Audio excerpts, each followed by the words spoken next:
Sunday schoolers. Yeah, you've guessed it. I'm somewhere different this week. This is my caravan. It's looking a bit bare, isn't it? That's because I'm preparing it for winter.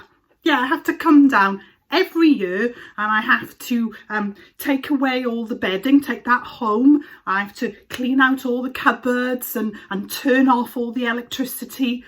And it's really important to do that because otherwise over the winter you get damp in your caravan and your pipes freeze up and all that kind of thing. So it's really, really important to prepare your caravan. So I've just finished doing it. I thought I'd have a chat to you and then I'm going to whiz home and I'll have another chat to you once I get home. We prepare for lots of things though, don't we? We prepare for exams in school. We prepare, when people get married, they do a lot of preparation, don't they? We prepare for lots of things in life. We prepare now, this time of the year, what are we preparing for? Christmas, don't we? Lots of preparation for Christmas. What do? You have to buy presents. You have to get lots of food for Christmas, don't you? You have to get your Christmas cards. You have to write your Christmas cards. You have to send your Christmas cards. It's lots of preparation to do for Christmas. And the church does a special bit of preparation every year for Christmas. And we call it Advent. And Advent is the 4 Sundays leading up to Christmas. And the reason the church does this special time of year is we're saying we are preparing ourselves for the birth of Jesus. We are preparing ourselves to have Jesus not just come into the world, but come into our lives as well and into our hearts. So we have this special time of Advent.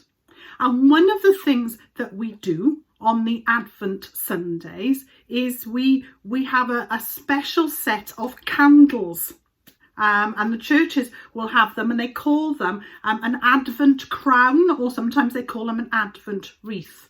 And it'll be 4 candles. Sometimes they're red, sometimes some of them are purple. It depends which church you go to, and they have different meanings.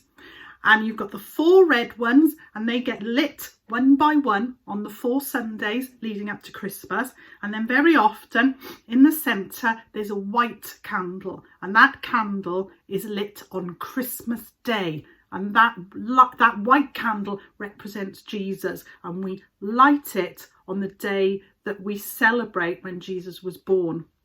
And we use the candles because the Bible says that Jesus was the light of the world. So the world before Jesus was kind of like in a little bit of darkness, not quite understanding how to get to know God. And when Jesus came, because of what he showed us and what he taught us, now we know how we can get to know God. We're going to have a craft later on that allow you to make your own little Advent wreath. But I've got to close this caravan down and drive all the way back to Abertillery and check on those naughty cats. So I'm going to see you a bit later, okay? Bye. And I'm back. Oh, that was a long journey. The house is still standing. The cats haven't destroyed it. That's good. I did have a special chat to Rosie and Poppy before I went to make sure that they were going to look after Taffy because he's only little. And I did get home to find one of his toys in the kitchen, so he's obviously been playing. But they're out now, having a run around the garden. What was I saying? Preparation for Christmas. We are now in the first Sunday in this special preparation period, the first Sunday of Advent. And so we're going to start looking at the story of the way Jesus was born, as it's written in the Bible. And you'll be interested to know that there are 2 books in the Bible that talk about the birth of Jesus. One is Matthew and one is Luke.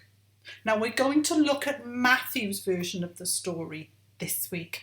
And what's interesting is that those 2 writers, they mention basically the same story, but they kind of emphasize different bits of the story. And Matthew's bit of the story was really an emphasis for people who were Jewish, who were already Jewish. And because they were already Jewish, they already knew the Old Testament. They knew all the stories of God and God's people and all the heroes of God's people that had come up until that point. Luke was writing to people who weren't Jewish, so they didn't know any of the Bible. So we're going to think about Luke's story of the Nativity next week. But this week, we're thinking of Matthew. And Matthew, as I said, was writing to people who already knew all the bits of the Bible that had happened up until that point, what we now call the Old Testament. Let's read a bit from that Gospel of Matthew. So we're reading Matthew chapter 2, verses 1 to 16. Jesus was born in the town of Bethlehem in Judea during the time when Herod was king. After Jesus was born, some wise men from the east came to Jerusalem.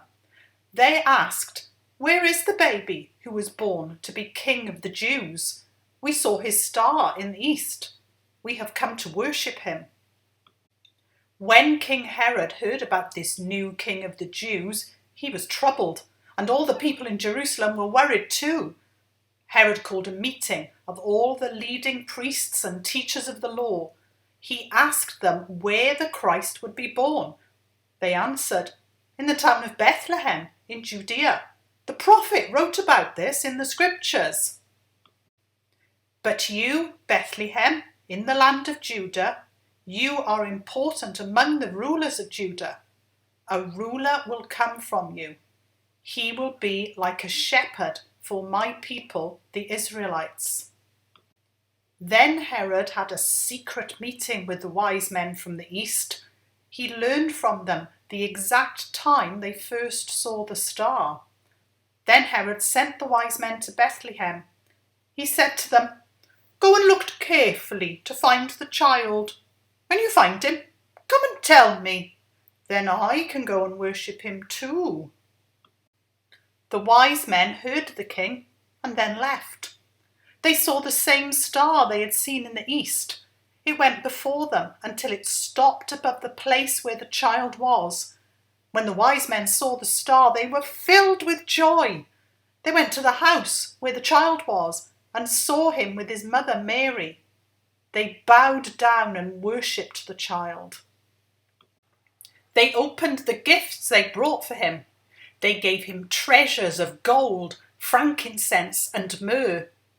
But God warned the wise men in a dream not to go back to Herod.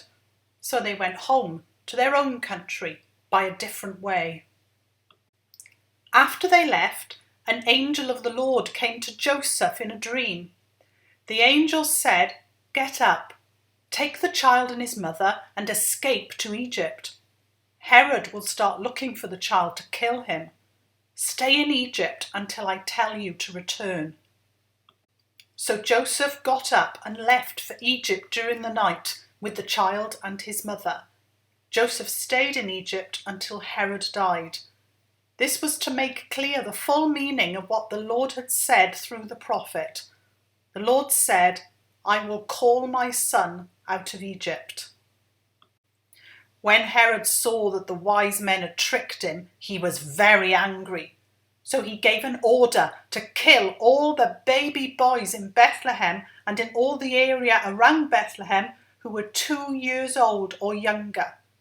This was in keeping with the time he learned from the wise men. Ooh, that Herod. He wasn't a very nice king, was he? See, the thing was, Herod was really worried that something was going to happen to stop him being king. So when the wise men turned up and went, "We've come to see the new king," Herod got very, very worried. And sometimes people who are very worried do very bad things. Was there anything else in that Bible reading that might have, might reminded you of something that we've been looking at recently? A story from the Old Testament? that might have been similar? Maybe Egypt was the clue? Or a nasty king who decides to kill baby boys? Yes, that's the one. Moses. Yeah.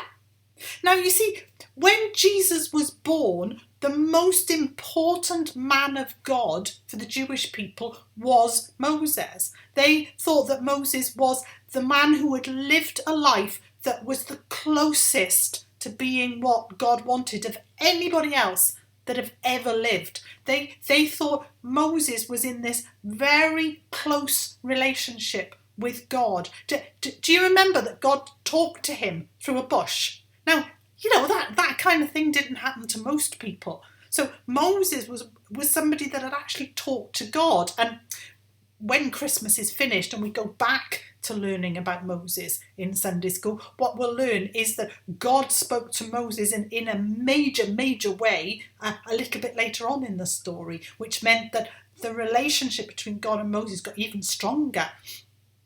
Well, you see, what Matthew was trying to do when he wrote down this story of Jesus' birth for the Jewish people, he was trying to make sure that they understood that Jesus was even closer to God than Moses was, well, because Jesus was God's own son.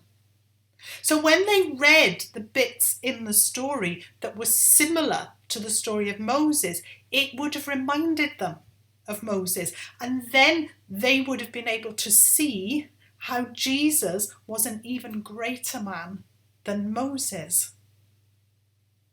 So what's that got to do with Advent?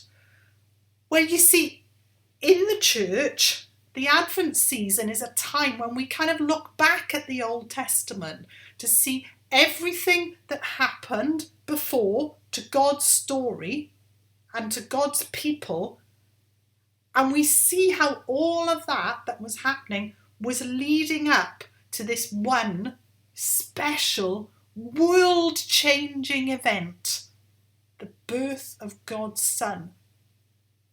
All those thousands of years of Jewish history were preparing for this time when God himself would come and live with us as a human.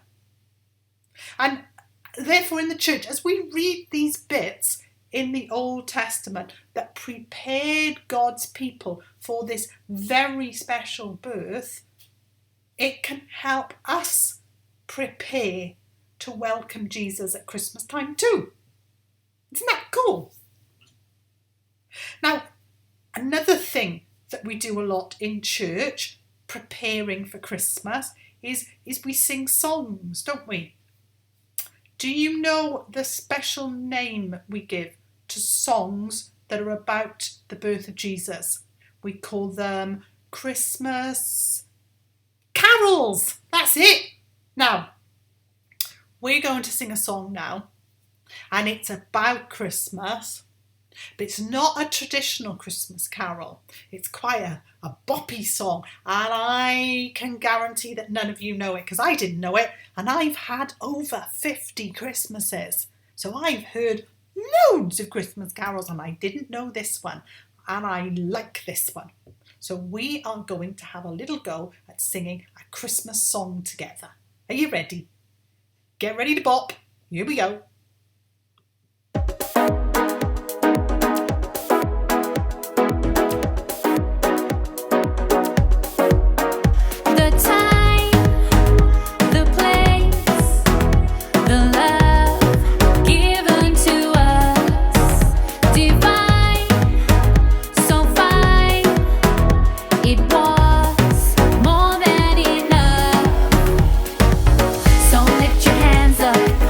We've got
Do you enjoy that song?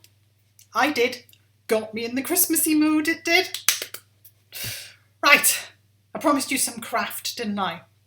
We are going to make an Advent crown. Now, don't worry, doesn't involve real candles, okay? So no burning your fingers is going to happen. It's a paper craft. Now, what you're going to need is you are going to need a paper plate, okay? You're going to need some scissors. You're going to need some things to colour with. You're going to need some craft glue. And you're going to need to download the templates. Now I'm going to put them on the Facebook page so you can download them, but they're templates that kind of look like that, okay? And they should be coming up on the screen for you now so you can see what they look like, all right? And the other important thing you're going to need is you're going to need 5 toilet roll insides, okay? So the cardboard bits from the inside of a toilet roll. Right, once you've got all of that, you need to print out your templates and you need to cut out the pictures of the candles. Now, these are they, as you can see. Remember I said that the candles on the Advent crown can actually mean something, and you will see that the meaning is written on them. Oh, Poppy knew we were doing a craft. You like a good craft, don't you, Pops? Come to join in the craft. So as you can see, we've got a candle for love. We've got a candle for joy. We've got a candle for peace and a candle for hope. And as you remember, I told you that one that goes in the centre is the Jesus candle, candle for Christ. All right. So when you look at those templates, you will see that in the little edge bit there, it does say a colour. Now, do you remember I said that a lot of churches, the candles are red, but they can be different colours. And in some Advent crowns, you've got 3 violet candles, or purple candles, and 1 rose candle or pink candle, and then you've got the white candle in the centre. All right. Now, I have coloured mine the 3 purple, 1 pink colour, but you can colour them the red colour if you want to. So you need to colour them in and then cut them out. All right. And then once you've done that, we have someone coming to join us. She may walk across in front of the screen any minute now, but Poppy's just jumped up on my desk. No, she's going behind the computer. That's okay. Right, so you've cut them out, and I've cut out the Christ one. Okay, now we're going to leave this one white, aren't we? But we're still going to need to colour the flame at the top. I've just put my colours on the floor, so you can imagine that I've coloured it. Okay, and then once you've done that, you need to take your toilet roll holder. Now, this template was downloaded from a Sunday school page in America. I can only think that in America they have smaller toilet rolls than we do, because this does not wrap all the way around the toilet roll. But what you need to do is you need to take your craft glue. This is my craft glue. You need to put a bit of glue on them. Ooh, my craft glue is coming to the end and it's not squeezing out properly. Bit of glue there. Bit of glue there.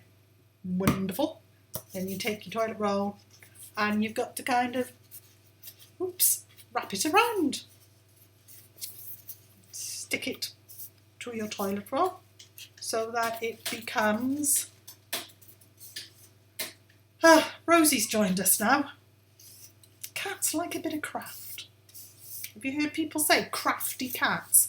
They don't mean that they're mischievous, they mean that they like a bit of craft. Okay, so you wrap it around and then you've got your candle. Okay, so you do that for all 5 of them. So you'll either have 4 red and 1 white, or 3 purple, 1 pink, 1 white. Then you take your paper plate, right? And you have to draw around, okay, around a toilet roll, 1 in the centre, okay, and then 4 around the outside. Now make sure when you draw the outside ones, and I'll just do this just to demonstrate it to you, make sure there's a big enough gap between that hole, because they're going to be holes, and the middle one. I'll show you now. So can you see where I've drawn it? See this gap here? You don't want that to be too small, because if it's too small it might rip. All right, so you want it to look like that. So 1 in the middle. Oh, I can't point to the middle. Oh, now taffy's here as well. 1 in the middle and then 4 around the outside. And then what you need to do, and you may need to ask a grown-up to help you with this, you need to cut those circles out. All right? So snippy, snippy, and then cut around. And it doesn't have to be exact. You're not going to see the hole really, but cut out. And you're going to have 1 in the middle and then 4 around the outside. What you then need to do is you need to think about the leaves. Now, on the template, you can do one of 2 things. You can colour them in that are on the template, colour them in green, and you can do the berries red if you want to, and cut those out. Or you can do, like I've done, is that you can cut leaves out of some green paper, green cardboard, or green craft foam. That's what I've done. And then you stick them onto the plate. Poppy. That's Poppy's ear. I've now got to do this with a cat in front of me. This is my life. So you stick the leaves on. So you'll have the 5 holes, and then, apologise for that, Poppy stood on the computer mouse and stopped the recording. She's gone now. So you'll have 5 holes, and then you will stick the leaves in between the holes. Okay? If there are gaps and you want to do something else and you don't want to cut out any more leaves, then if you've got some like green tissue paper or something like that, you can scrumple it up and put it on. And then what you do in the holes is you stick your candles. There you go. So can you see I've got the leaves and the scrunched up paper, and then I've got the candles stuck into the holes. And you may notice there is 1 hole in the centre that hasn't got a candle in. And that's the hole that I put the Jesus candle in. This might not work now. I hope that hole is big enough. There. They're a little bit squashed because maybe I should have made the holes a little bit further apart. But there we have the Christ candle in the centre. And you have made, if you've done that, you have made your own Advent crown. Isn't that amazing? And you'll be able to look at that throughout the Christmas time. You put it with your decorations, and it will remind you that our preparation time, the time that we're in now, this time of Advent, is about preparing us to have Jesus in our lives, to have God's Son come into our hearts and help us live good lives. And we're excited about that. We get excited about Christmas because we see family, and we are going to be able to see family this Christmas despite lockdown. We see family, and we have nice food, and we have presents, and everything's decorated nicely. We look forward for all of that, but also we look forward because it's a time when we remember that God sent his Son, Jesus, to earth to live with us. God wanted that to happen. So you look at your Advent wreath and it will remind you that that's the reason we celebrate Christmas, because Jesus came to bring us hope, peace, love and joy. I like that craft. I'm going to put it on display for the cats to see. I think they'll like it. So next week, we're going to talk a little bit more about how we prepare ourselves for Christmas. I'll see you all next week. Bye.